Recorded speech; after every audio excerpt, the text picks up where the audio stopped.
Joining us now, he's back for another appearance after such a great 2021 where they made the NCAA tournament and made some noise in that tournament. Well, speaking of course, of really one of the top coaches in the sport in Northern Iowa's Ryan Jacobs joins us here on In the Circle. Coach, how you doing? Doing well, doing well. We're grinding through the fall and happy to have the team back on the field again. Well, let's talk about your program here because you this fall is unique.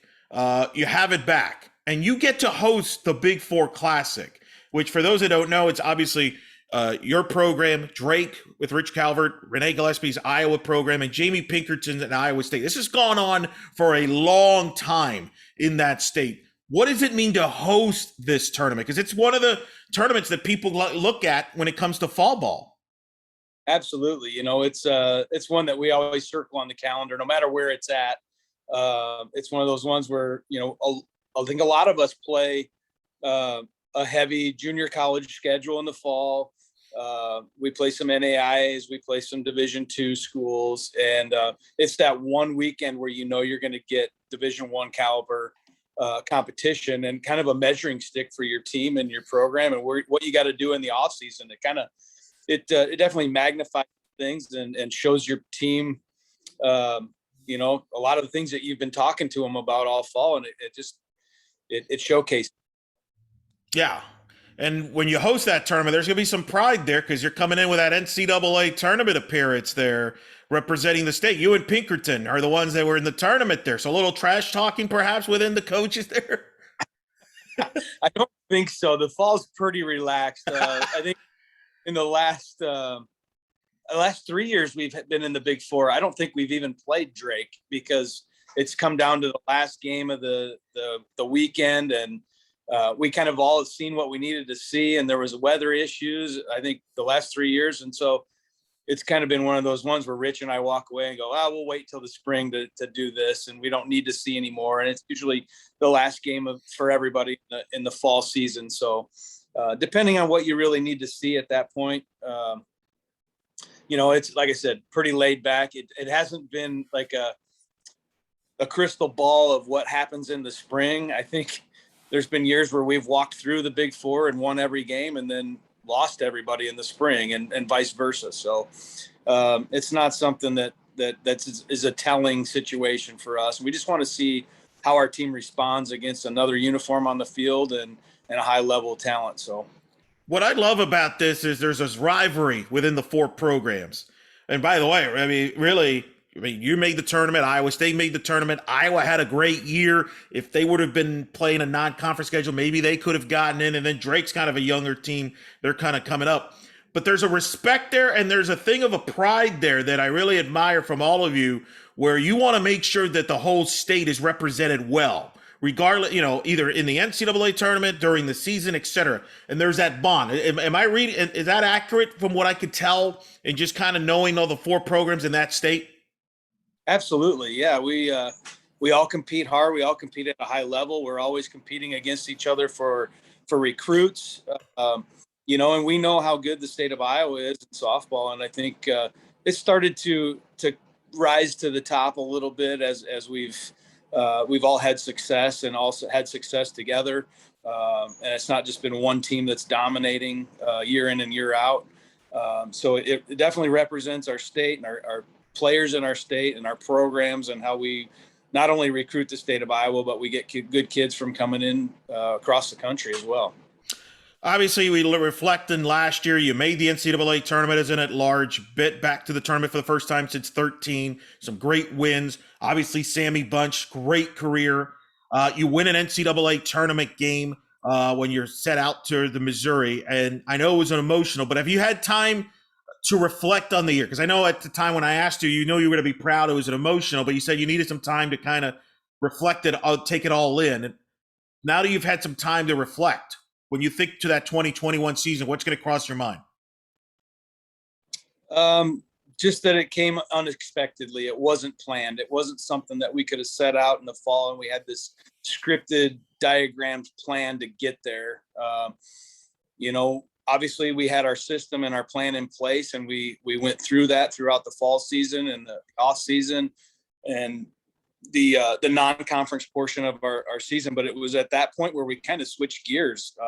We were all focused on winning. We were all focused on the end goal, you know, and things weren't going our way, and we kind of reset and went back to, let's just learn the game. We forgot about, we had some youth on our team, and yeah, we had Sammy Bunch and we had Adara and we had some really talented veterans, but we had a group of kids that hadn't been there and hadn't done that yet. And we really still needed to focus on the fundamentals and doing things right and playing the game the right way and thinking about the game. And so we had to kind of put our heads down and look down a little bit at ourselves and say, we need to back up here. And the second we did that, things started to slow down for everyone. And the next thing you know, after another 25 games, we look up and we're like, wow, we're in a great spot. Good job. And, you know, it wasn't one of those things that we were always chasing the conference or chasing the wins or anything like that. It was just a matter of getting better every day and focusing on the right things and teaching our young kids how to play the game and how to respect the game the right way. The experience of last year, getting to the tournament final, making the NCAAs, winning an NCAA tournament game, especially for the returners, is that something that you bring up as far as the expectations for this year, or do you just kind of don't bring it up and say this is a new team, new year?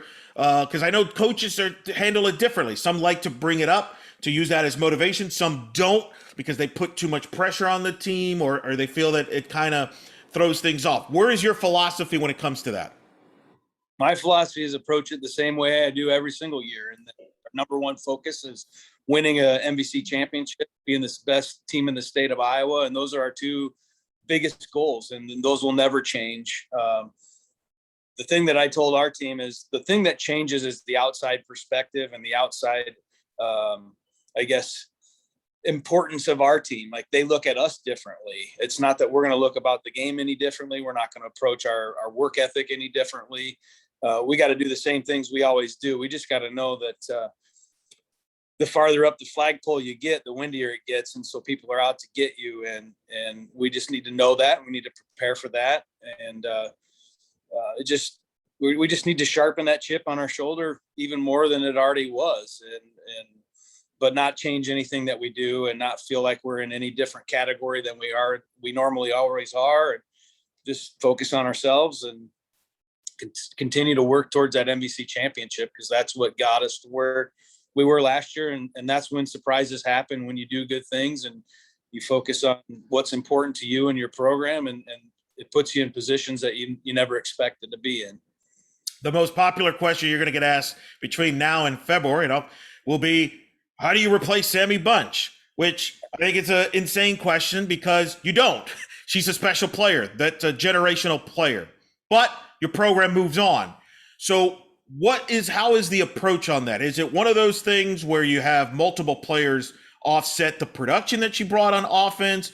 Is it about how do you kind of go about not replacing her, because you don't replace her, but at the same time, you move on. So what could take us through that transition, if you will, and making sure whoever starts at shortstop, that they don't feel that they have to be Sammy Bunch, that their own talent itself is good enough? Yeah, it's one of those things. You're exactly right. You do not replace a Sammy Bunch, but you continue to talk about her as an example. I mean, that was probably the best thing that she was for us, was an example of how to do things, how to approach the game, how to think the game. How to make the game a priority in your life, and how you revolve yourself and your lifestyle around the game of softball to make you elite. You know, that was what she was a great example of. From a production standpoint, you know, you talk about 25 or 23 or 25 home runs. I can't even remember. You know, that's not going to come from one person in our lineup this year. It's just not. It's have to come from a lot of those freshmen who bit off a chunk last year, that they're going to have to bite off a bigger one this year. And we're going to have to do that through our whole entire lineup. It's not going to be, come up with 20 home runs between two kids. It's going to be a handful of them, and they're just going to have to elevate from where they were last year. Spread the wealth, I guess, when it comes to the offensive production, and be a little bit more solid throughout our lineup. But defensively, when you talk about replacing her defensively at shortstop, we have some freshmen right now that are going to battle it out. It's going to be fresh blood somewhere. But I would say from a defensive standpoint, we're going to probably move the leadership to another position. So somebody who's been there on the field will probably be more of the communicator and more of the defensive quarterback out there on the infield. And we just I don't know how you do it. We've done a good job with it over the last 12 years. We've had 3 shortstops in 12 years, and they've all been first team all conference as a freshman. They've all been freshmen of the year. They've all been, multiple first team all conference players. So we just insert them. We let them figure it out. I think our system helps them rise to the top, and we just let them go. We'll see who that'll be, though. I don't have a target on anybody's back to be that person yet. We just kind of let it happen, and it happens naturally. Yeah, it's a pretty good track record there of shortstops you've had there. When you have a player like that, a young player that you're going to insert in the lineup, you mentioned it's probably a freshman or some of the newcomers you got coming in. Take me through that process of the patience, letting them grow and developing, because it's easier said than done, especially when you've been accustomed to a certain production in a certain position. How much of patience is a key in coaching when you got young players and you're developing them? Yeah, it's definitely a patience piece from our standpoint as coaches, but it really takes what the player is in that position. And you look at the 3 that we've had Mackenzie Day, we've had Caitlin Winnick, and we've had Sammy Bunch. And the one thing that all 3 of those people have in common is that they take what I present them as an infielder, and they don't deviate from that plan. They're focused on it every day. It's very important to them every day. And the way I explained it on day 1 as a freshman, they continue to do that every single year all the way through. They didn't change and cut corners. They didn't try to do it a little bit differently. They stuck with the plan the whole entire time. And I think that's what made them good. It wasn't me necessarily or our system. It was just the fact that they were dedicated. They were bought into the system. They knew they could feel it getting them better, and nothing changed from year 1 to year 4. And so that's what I hope that we have in line here is a freshman who can dedicate it to the same way that those 3 did. And I think, the way we're teaching defense now as coaches is we're trying to get them to be a little bit more athletic. Where Mackenzie Day, we were way more about mechanics and how you do things and how you look. And now it's about like, all right, let's take the way that most coaches have taught it. You're very stiff. You're very robotic. Let's loosen you up. Let's unlock some of that athleticism. And so I'm anxious to see how a freshman's going to handle that. But you can already tell, like, just some of the fundamentals that are being taught at a young age, like they really lock those players into being a one way to do things. And I've already seen in 1 week of like telling them to like cut loose and do something different, where it's like, wow, this is fun again. They're doing things that they never thought they could do. They watch other people do it, but then they're not taught to do it that way. And so throwing on the run, doing things a little bit differently with the glove, not always having to field the ball with 2 hands. Like we can already see the growth in our freshmen going through a 1 week process with them. When you look at your offense, obviously you mentioned Sammy Bunch had 22 homers, 55 RBIs, 444 average, but you don't lose all of your production from your offense. You've got some production coming back and some players that were really good that were probably under the radar because of the national attention that Sammy would get. Talk about your offense that you look at and maybe who some of the leaders that people get to know this year. Well, you look at Madison Parks, who hit the 9-hole for us last year, came on strong, came up, she was under the radar for us, and then kind of just exploded for us in that spot right in front of Sammy Bunch. And she's already told me, Sammy's texted her 2 or 3 times this summer saying, hey, thank you for doing such a great job in front of me this year, because I wouldn't have had the season I did without somebody to step up in that spot. We're probably going to see her in a different role this year.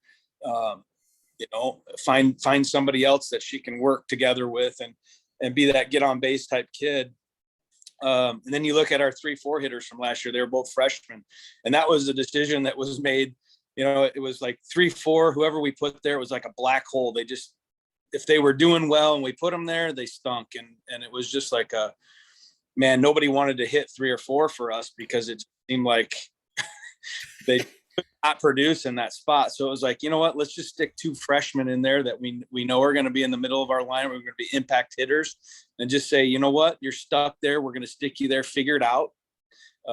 And so I'm anxious to see where those 2 land in our lineup this year, because they got great experience being pitched really tough in the middle of our lineup. And they both had, a good amount of success for a freshman. We have Brooke Snyder, who is a junior college transfer. So she got her first taste of Division I pitching, and just to see how she improves and develops, and how it's like the experience of facing those elite pitchers, now how is she going to approach what we were trying to teach her last year. And she didn't really know the importance of it until she tasted it. How is she going to approach the off season this year? Is it going to be a little bit more of, figuring plan and sticking to a plan and understanding adjustments that can be made now that she's been through here? That's going to be an interesting transition, and something that I'm anxious to see how she responds to it. Then you got Cam Schaefer, who, like, you said, talk about going under the radar because of Sammy Bunch. Like, most years you have the year that Cam had, and she's the talk of the league, but you had a Sammy Bunch in there, and she's, kind of not talked about. And so seeing how she responds from that year and takes that success and how she works with it and goes with it is going to be interesting. And we have a couple of freshmen too that might impact us. We'll see how they develop over the off season and see how they're inserted. But say we go into this year just like we did last year, tons of question marks. See how the chips fall as we go through the off season. Yeah, Cameron Schaefer, 278, 13 homers, 34 RBIs, 667 slugging percentage. Any other years, she's a Player of the Year candidate in the league. Unfortunately for her, her teammate was all world. And so the result kind of goes under the radar. But, you had an Emmy Wells who hit 6 homers, 30 RBIs.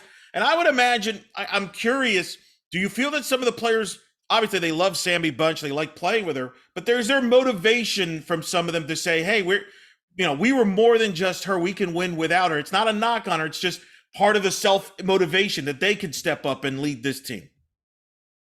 I think that's what I'm excited to see. I think from a team motivation standpoint, from that perspective, that's something where I've really just kind of let the natural evolution of things handle itself. I don't talk about that. I don't talk about, we got to do this, we got to do that. It's just, I'm a firm believer that the cream rises to the top, and when it's challenged, it doesn't need to be talked about. It just will do it. And so, I'm anxious to see how they approach it. I know the excitement level's high. I know that their own expectations of what they can do are high. I would be honest with you right now, I haven't seen it matched in practice yet on what their expectations of themselves is. I haven't seen it from a intensity in practice or a competitiveness when we scrimmage yet. But we also haven't faced another team that's got a different uniform on. So we'll see if that changes this week and next week. And in the Big Four Classic will be the biggest test for us in that aspect. You mentioned freshmen multiple times here. So obviously it sounds to me you're excited, intrigued by this class you've got coming in, who some of them may have to step in right away. Who are some of the names to kind of keep in mind when people watch your team play this upcoming season that you think could be contributors to this team? Well, I think the 2 freshmen that jump off at me first is the Kylie Sanders and Addie McElrath. There are 2 kids that are kind of playing at shortstop right now and kind of splitting reps, and we're just trying to see who's going to be the best fit for that spot. And it may be both of them. I don't know yet. But those 2 in the infield, they're going to be moving parts for us, and they're both talented offensively and both super athletic. I would say that those 2 right from the start are the ones that I think of right away because I work with them every day. And I know that those are the 2 that I got to polish the fastest. but then we have another freshman, Maya Dodge, in the outfield, and honestly, you go to the our season last year, and that was probably our weakest link was all three outfield positions. By the end of the year, they all solidified themselves, and Cam obviously came on offensively, but she was an infielder converted to the outfield because of necessity and weakness in the outfield. And Maddie Parks, we didn't see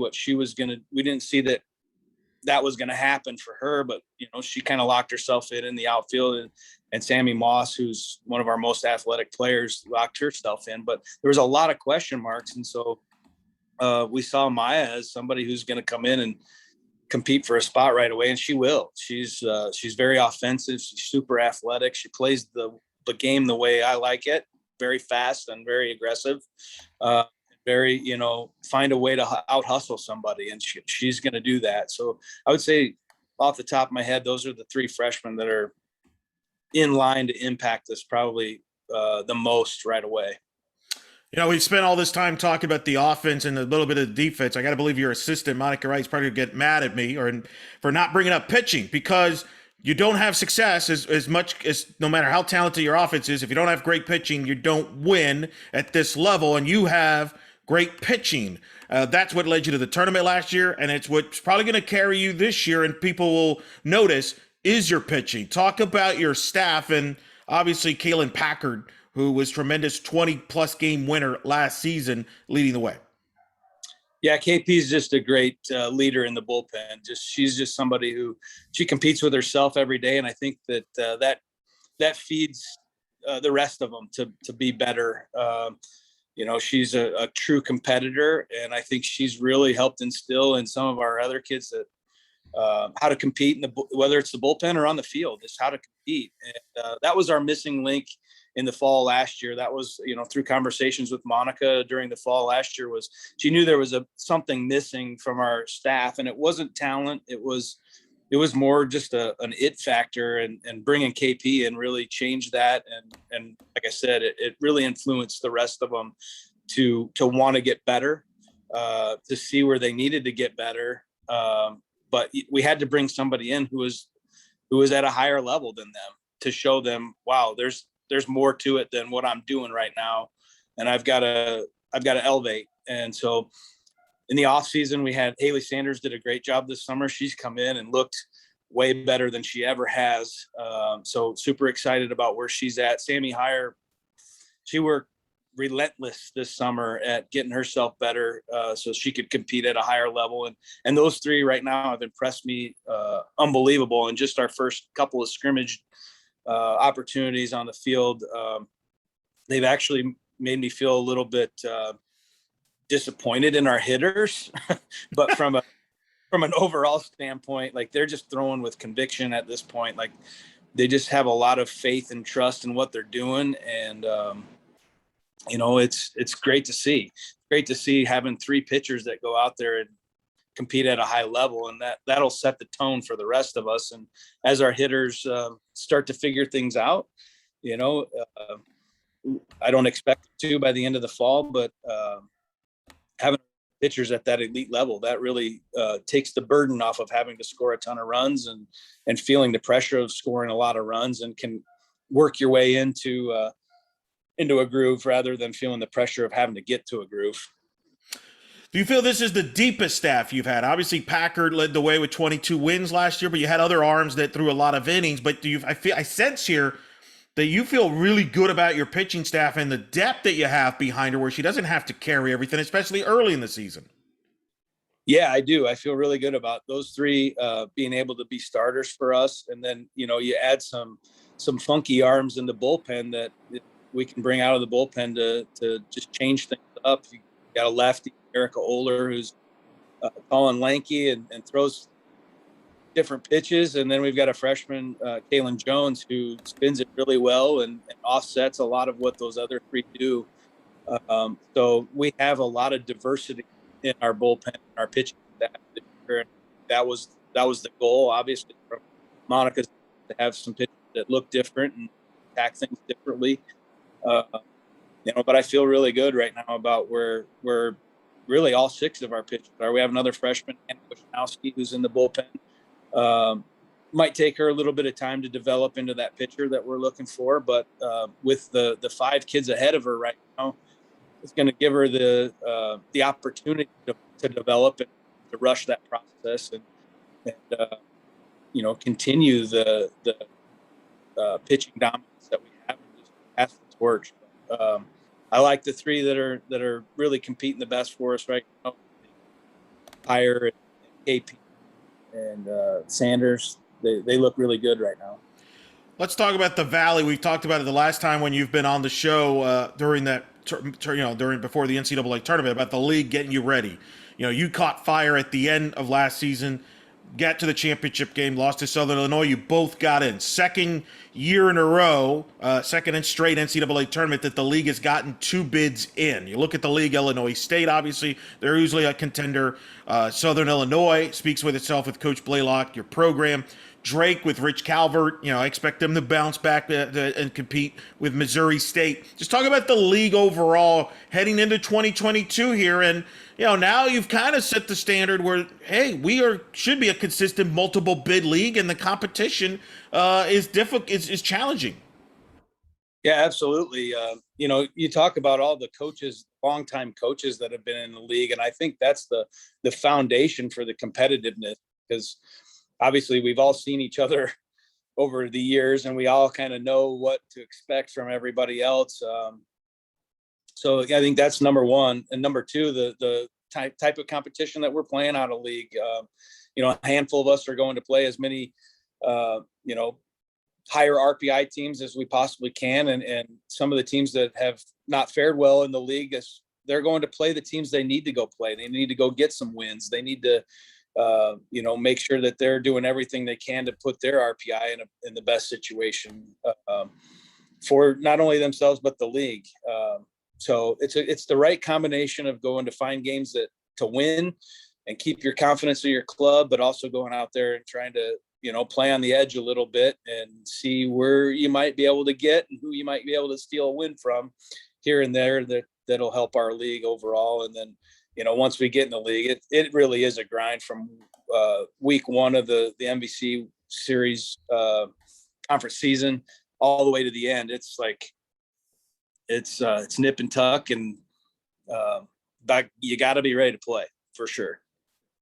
Let's talk about your staff. Monica Wright's been with you. Obviously, you were the MVC coaching staff of the year, and among many accolades. And the job she's done with the pitching staff. And then you were able to add another coach to your staff this offseason and adding Garrett Fernal to the staff. Just talk about Monica and the impact she has on your program, and then obviously adding Garrett. Well, talk about Monica first. It was, something that we had talked about in the past, working together. But I would have never guessed that we would have clicked the way we did, just in the way we communicate, the way she likes to operate, the way I like to operate. We were able to challenge each other in decisions that were made. There was a lot of them that, behind the scenes, Monica was the one that offered up the suggestion that ended up being a really good idea and making me look really good. So there was a lot of those opportunities that we had to have discussions, and she would challenge me and ask me questions about what do I think here, or this might be a better idea. And, they ended up working out for us, and giving her the opportunity to just go to town with pitchers in the bullpen. That was something that was different for me to, be out there myself with the defense and the hitters and kind of be doing my own thing in my own world, knowing that she's in the bullpen doing the same thing with the pitchers, and just to see the progression, the development, the investment that she puts into the pitchers. It's definitely on the same level that I focus on, our infielders and our hitters.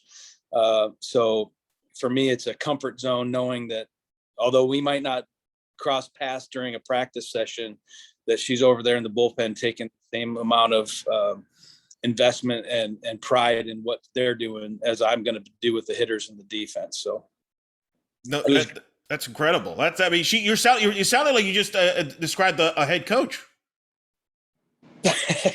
Yeah, it's very nice to have somebody that's on that level from a thinking standpoint and an experience standpoint to, it's not one of those, I'm going to walk in front and you're going to walk behind me type situations. It's definitely, we're side by side in everything that we do. And, I want it that way. I don't want to be the one that's out front having everybody be behind me. And I want all of us, now adding Garrett, all three of us, to be able to walk together and do things together and make it a all hands on deck for everything, not just one for this and one for that. I think that that limits you as a staff, and it'll be an adjustment. Obviously, Monica and I did everything last year, just the two of us, and finding ways to I guess redelegate some of those responsibilities. It's not that we don't want to give them up. It was just it was clicking, it was working. It's finding ways to get Garrett involved, and also we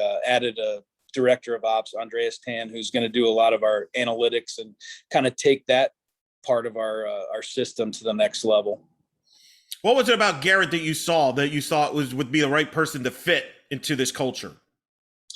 Knowing he was an Iowa native, so he understands the state, and obviously we have to recruit the state. We have to understand, how to interact with people in the state. That was important to me, but also the fact that he's had very good experiences. He's been at a number of different places.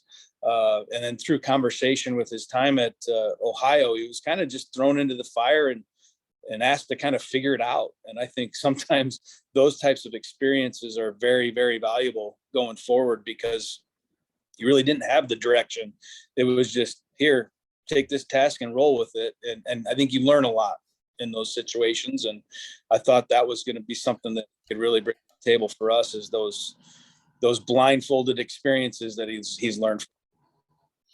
Over the offseason, you got an extension through 2026. And I think the thing that jumped out at me was in the press release, your AD, David Harris, really complimenting you on the job you've done. And considering you had a COVID year in 2020 was shut down. And he said in the press release, quote, "It was inspiring to see the way this team responded after having its season canceled a year ago. Ryan's leadership was an integral part of that success, and we are thrilled to keep him in purple." That's got to mean a lot to you when your bosses think that highly of you and see that, considering the challenges that you had to deal with losing a season in 2020 with COVID and the issues that comes with that, and that your bosses see that and reward you with the extension and obviously wanting to keep you. Yeah, it was one of those things where it was a team effort. That was one thing that we went into the whole season with last year, was like, we have to do things right together, and we have to keep playing as our priority, right? We want to play games. Like what got stolen from us in the year before that was, it hurt everybody. It was something that we never wanted to see and face again. So we knew that it was the one thing that we could control, was try to take care of our inner circle and our tier one people, and do the right things on and off the field. And it wasn't anything that I did specifically, except for kind of set the tone of, like, if we don't take care of this, it's going to be gone again. So our team really, really bought into that, and they really did a phenomenal job last year of keeping us safe. And we all tested well every time, and we all trusted each other that we were doing the right things on and off the field, and enabled us to have the season that we had. And I would say this, that there's nothing that changed this year. Like, yeah, things have been different so far, but I would say we were challenged this year more than any other right from the get-go, because we're divided right away, because there's people that are vaccinated, people that aren't, and we're still sitting here with the same challenges of, like, our number one priority is playing, and neither one of those situations guarantees us to play. So we still have to trust each other, but we come in with a divided team from the day one. And so it's our job to make sure that we protect that gap, and make sure that it doesn't get any bigger because of opinions or because of this and that, and who's doing this and who's not doing that, and who gets to do this and who doesn't get to do this. And we just make sure that we keep that number one priority of playing games forefront, and we'll put ourselves in a good position again. And I guess that'll be my last question. Is that the biggest key between now and the start of the season to have the success on the field? Is it more about questions on the field, or that chemistry off the field that's key? What's the bigger key to having that success? Or is it maybe it's just a combination of the two? I think, for me, I like to focus on the development of our players right now. Everybody always talks about team building, team chemistry, all that stuff. I think it's one of those things where you have to have a discussion about it, but you can overdo it. You can oversell it. It becomes not natural. It becomes something that's forced, and then they like it, they resent it. So the off the field stuff comes in time, and especially when we spend the first 5 weeks on the road on a bus, like that's probably the biggest team bonding ever. So we try not to overdo it in the fall and just really focus on developing. And we still have a young group of players. So, you got the sophomore slump with all those freshmen that were last year that had a good taste of what it is. Like, we're fighting the sophomore slump with them and making sure that they continue to focus on learning the game. Like, if they think they know it all now as a sophomore, they're going to get rudely awakened when it comes to spring. And then we've got a bunch of freshmen that are learning. So kind of go back to the teach mode and let's focus on developing and seeing that progress throughout the fall and the off season and as we get ready for the spring. So try to do it all natural. Natural indeed. And we look forward to it. I know a lot of fans are going to look forward to it, specifically circling the weekend of October the 1st and the 3rd, when you get to host the Big Four Classic, which I think is going to be exciting in the state of Iowa. It's been a long tradition in the state. And after missing a year, I think a lot of people are looking forward to that. And then they're looking forward to seeing your team in 2022, Coach. So thanks so much for taking the time. I know it's a busy time, but we've always enjoyed having you on. And we look forward to seeing your team down there here coming up soon. And we hope to talk to you soon. All right. Thanks, Eric. Appreciate you having me on.